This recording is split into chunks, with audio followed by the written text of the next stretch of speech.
What is up? Back at you with a new video. This is going to be an instructional video. Today, going into the E60, I purchased a sprint booster. So I've been having some weird issues with the car where under heavy load, it's almost as if the pedal goes dead. There's almost like dead spots. So because they're electronically controlled pedals, it's not drive-by-wire. It's almost like the sensor isn't sending. So it's like it's doing nothing. It doesn't happen all the time, but it's just sluggish in that sense. Not to mention mine is X-Drive, so all-wheel drive. And it's just a little bit sluggish off the go. Now I've used something similar to this. Geez, I'm struggling with my words here. In the past on one of my Chrysler 300s, and it was like a game changer. The throttle response was massive, and now it was a different brand and everything. It was a Predator control unit with some mapping in it and stuff, but it was like night and day. It went from being like this sluggish car to a car that was doing burnouts no problem. So what we're going to do is I'm going to take you along as I install this unit. We'll see what it does. Who knows? Hopefully it increases the way the car drives, and I'm hoping it gets rid of that dead spot. I've read it does. I guess we'll find out. So I'll do a little unboxing, show you what it looks like, and we'll go from there. All right. Fresh from JRP. I ordered this yesterday and it's here already. You cannot beat that. So these are about 300 bucks Canadian. That's it there. Let's see what all it comes with. Instruction manual. Don't need those. Little sticker to mount the controller and a zip tie. That's the little controller. And the harness. So this will be plugged into the throttle. This will run from this here. See, who needs instructions? Plug that in, then I'll wire this up, and yeah, we'll give it a rip, see what happens. All right, we'll catch you in the car. Let's pull out these dirty old floor mats. I'm filthmonger. I really need to clean my car. I know. Lay off. Oh my God. Maybe I'll do that while I'm out here. Jeez. So under here, there should be a little bolt. Oh, this one looks like a little cover. A bolt there? I got bigger issues if that's the bolt.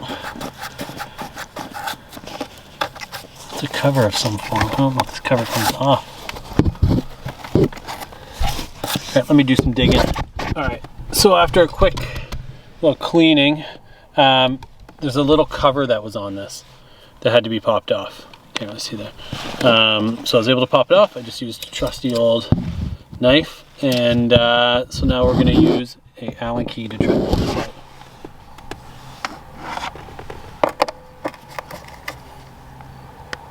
Alright, not going to record that.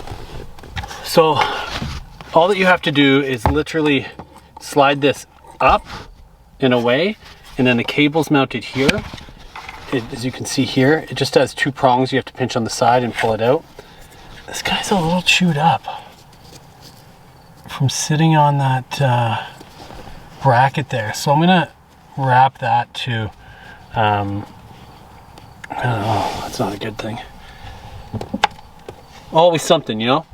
And then we're going to reconnect these, run the other piece, and we'll probably run it up and tuck it under here. But before I tuck it away permanently, I'm just going to test out and see how everything feels. I'm going to vacuum this up too.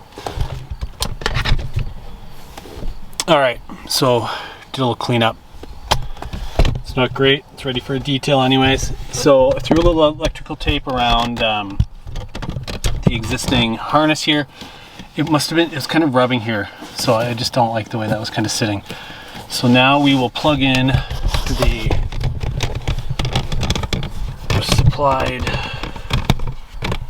that works, harness. It should be pretty straightforward in terms of what plugs in where. So one portion's going to go into this piece, the other portion's going to go into the pedal. Yeah, that seems pretty damn straightforward. It's all dirty now. Great. Just get everything all messed up. Doesn't matter which way it goes. Okay, so I felt it click. This side into the pedal.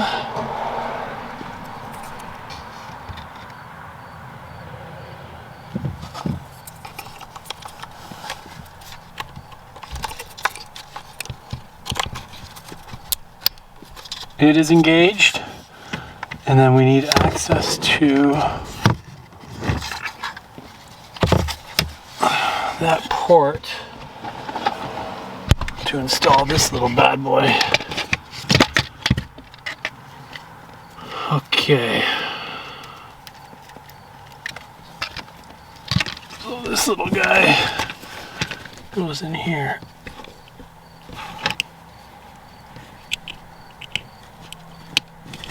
Alright, so that's all in. Now, to get this stuff out of the way, install the pedal again, try to move this stuff. Get that out of the way. Where am I hooking this? This is going to be a little intrusive, I can't help but think. But we'll see. Okay, so that's there. This definitely can't sit there.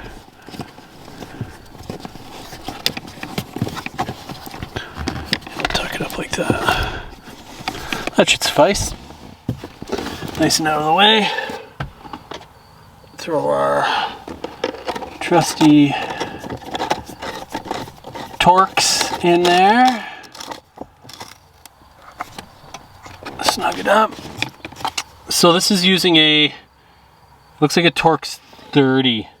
So Torx is the little multi-pronged Allen key looking thing. Looks like it's a Torx 30. So that's on there. Let's throw the little plug in. Keep that debris out of there. And then this will be, when I get around to it, be tucked up under here. Or maybe I can just kind of tuck it up for now. I'll do a better job of this, but this will be suffice for the time being. There we go. If we can get in and around this corner here.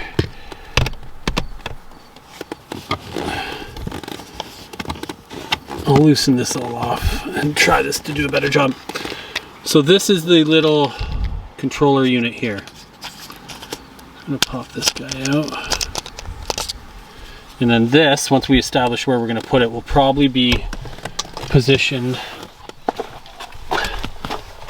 somewhere in and around this area. Somewhere kind of out of the way. So it's gonna have multiple different settings on it. So once we get the car started, we'll figure out what's going on here. All right, so it's installed. We're ready to rock. We got bad lighting. I'm not prepared for this. Middle of the day, I just finished working with clients. And you may say, Ryan, your car's dirty. You got a lot of stuff. This is my daily. It is dirty. It needs to be detailed. It's going in. Also, I have things like dash cam plugged in. This car does not have USB connectivity. So it's like, or Bluetooth for audio. So I have to run it through the auxiliary, which... and lighting's making it look like a weird zitz or something. So I have to run it through the auxiliary. So I have cables for that. I got cables to plug in the phone to charge it. Anyways, don't worry about it. Mind your own business. Stay out of my personal affairs. Here we are. So here's the little controller unit. This little toggle here switches it between off, sport, and race mode. Sport is red. Race mode's green, I believe. And then it has 9 settings for each one. So you can toggle it, you know, and any grade between that. I did break out the little sport. Race is red naturally, so the race mode's red, so that's where we want to be. And like, we'll test it on the lower setting and then we'll kind of work our way up. Maybe I'll start it in, no, I'll start in green on 5 and I'll move it up to red on 5 and see the difference. I don't know how I'm going to record this because it's against the law to hold anything in my province country. So whatever, let's start with starting the car. I've heard there's rumors that it could throw a code potentially, but let's find out.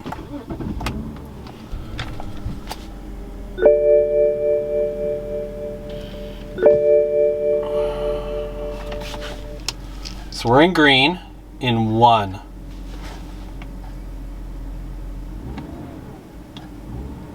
Can't really tell if it's more peppy by just revving it, but let's find out. I'm gonna set, is this thing not turning on? Jeez. I just replaced this whole control unit, the CCC for this thing. So it crashed on me like 2 months ago. It was ridiculous. So I pulled out the whole unit, ordered a new one from Latvia, and now it all works. And long story short, but that's dumb. If your CCC crashes, just buy a new one. Don't pay somebody to fix it. I think it was 600 bucks Canadian to fix it. So, okay, we're ready to go here.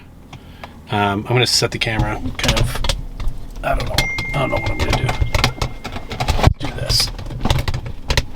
Can't really see anything, or I don't know, maybe you can tell by my response. All right, let's get our seatbelt on. So this is green. Level 1. I gotta get it out on the main road because my little neighborhood road's not gonna be a good test for it. Okay, so far no codes, which is nice. Yeah, I don't know.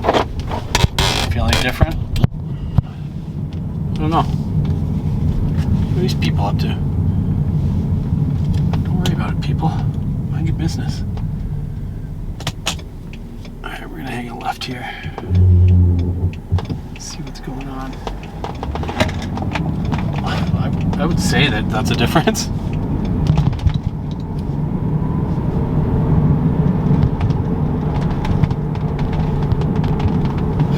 I don't know. Feels like there's a difference. Electric scooter guy wearing a full face motorcycle helmet, almost getting clipped. I can feel it, I think. Yeah, the pedal's definitely more responsive. This is just in green on 1. So that's substantial. I think I can just do it on the fly. We're gonna crank her up. We go green 5. Green again is sport, not race.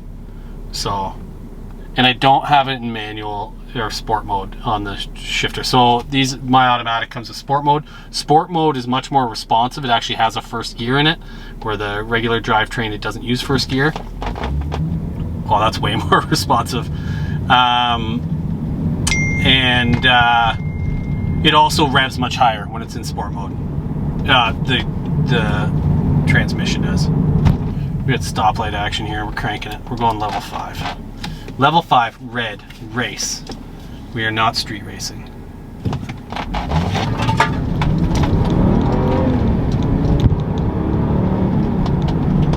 Well, that makes a big difference. The car revs.